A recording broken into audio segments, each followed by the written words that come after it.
What if the reason the past feels strange isn't because it actually was strange, but because your brain is making your present feel normal? Right now, you probably feel like you're living in the real version of history. Like this moment, your technology, your culture, your way of life is just how things are supposed to be. The past feels distorted, outdated, almost unreal by comparison. But that feeling? It's not insight. It's an illusion. And it has a name. It's called the chronocentric illusion, the belief that your moment in time is the center of reality and everything else is just a deviation from it. And once you see it, it completely changes how you understand history, progress, and even yourself. Because every generation in human history has felt exactly the same way. Think about it. Right now, you probably look back at people from the 1800s and think they lived in a completely different world. Their technology was primitive. Their beliefs were outdated. Their lives feel distant, almost disconnected from yours. But if you could talk to someone from that time, they wouldn't feel like they were living in the past. They would feel like they were living in the present, just like you do. To them, their world was normal, stable, real. And if anything, it would be your world that felt bizarre. You carry a glowing rectangle in your pocket that can access nearly all human knowledge. You can talk to people across the planet instantly. You watch moving images on flat screens. You live longer, travel faster, and exist in a constant stream of information. From their perspective, you are the strange one, and yet your brain flips that perspective completely. It centers you. It anchors normal around your own experience, and everything else gets judged relative to that. This is the chronocentric illusion in action.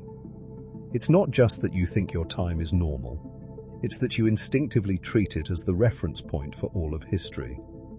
And this creates a subtle but powerful distortion.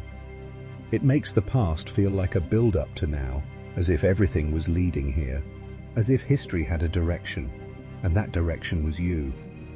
But history doesn't have a destination. It doesn't know you're here.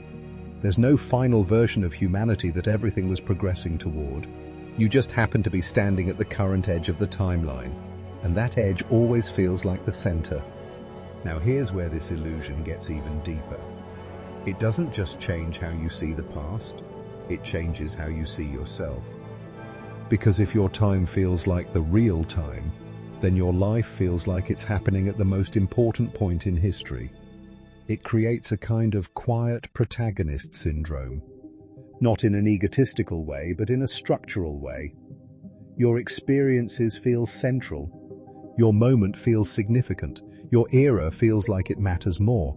But zoom out, even slightly, and that feeling starts to break. There have been over 100 billion humans who lived before you. Entire civilizations rose and fell without ever knowing anything about your world. People loved, struggled, created, and disappeared. Each of them feeling like their moment was just as real, just as central as yours does right now. And one day, your moment will feel just as distant to someone else. That future person will look back at you the same way you look back at the past. Your technology will seem outdated. Your culture will feel strange. Your normal will look anything but normal. And they'll feel like they're living in the real version of reality, just like you do. Now, here's the twist. There's another layer to this illusion, and it comes from something you probably haven't questioned before: the way the past looks. Not what happened, but how it looks. When you imagine the early 1900s, what do you see? Probably black and white footage, grainy images, people moving slightly too fast, like old film reels. It feels distant, almost unreal. But the world back then wasn't black and white. It was just as vivid, just as colorful as the world you're in now. The difference isn't the past itself, it's the way it was recorded. Black and white film, low-resolution video, early photography, all of it creates a visual barrier between you and the past. It makes it feel older than it actually is. More distant, more foreign. And as recording technology improves, something strange happens. the past starts to feel closer. Watch footage from the 1960s in high definition, and suddenly it doesn't feel that long ago. People look modern. Their movements feel natural. The barrier starts to dissolve. It's not that your perception of time changed. It's that the medium changed. Your brain uses visual quality as a shortcut for temporal distance. Grainy equals old, clear equals recent. And that shortcut quietly reshapes your entire sense of history. This is why certain events feel closer or farther away than they should. It's not just what happened, it's how it was captured. Now think about what this means.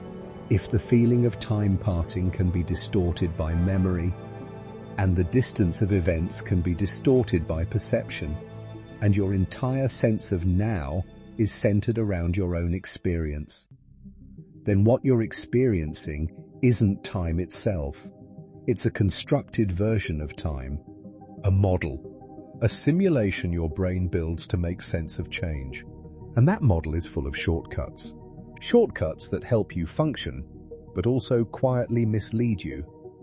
Which brings us to something that might be the most important takeaway from all of this.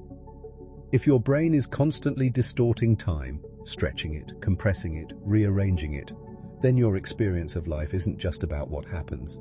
It's about what you notice. It's about what you remember. And it's about how you choose to live inside that distortion. Because earlier we talked about how routine compresses time. How repetition creates those Olika days that disappear in hindsight. Entire months, even years, that feel like they barely existed when you look back. But now you can see the full picture. That's not time speeding up, that's your brain deciding what's worth keeping.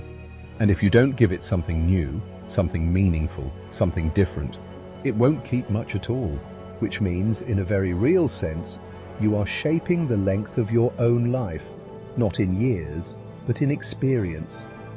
A year filled with novelty, challenge, and change will feel long in hindsight. A year filled with repetition will collapse into almost nothing.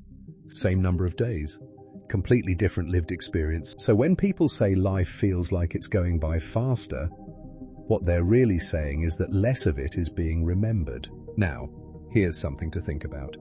If you could go back and relive a year of your life, but only keep the memories you actually formed, how much of that year would still exist? That question isn't meant to be uncomfortable. It's meant to be clarifying, because it points to something you can actually control. You can't slow down time, but you can make it feel fuller. You can break patterns, try new things, pay attention, create moments that your brain has no choice but to hold on to. And when you do that, something strange happens. Time doesn't just feel longer in hindsight, it feels more real while you're living it, which might be the closest thing we have to slowing it down. If this shifted how you think even a little bit, subscribe, because this series is all about uncovering the hidden ways your mind shapes your reality, and there's a lot more coming. And as this video comes to an end, here's one final thought to carry with you. Right now, this moment feels like the present, stable, clear, real. But one day, it will feel like the distant past, and you won't notice the transition. There won't be a moment where it suddenly becomes history. It will just slowly drift away, one day at a time. So the question isn't how fast time is moving. The question is, what are you leaving behind as it does? If you want to keep exploring this, tap the next video on screen and stay with me. Because the deeper you go, the more this all starts to change how you see everything.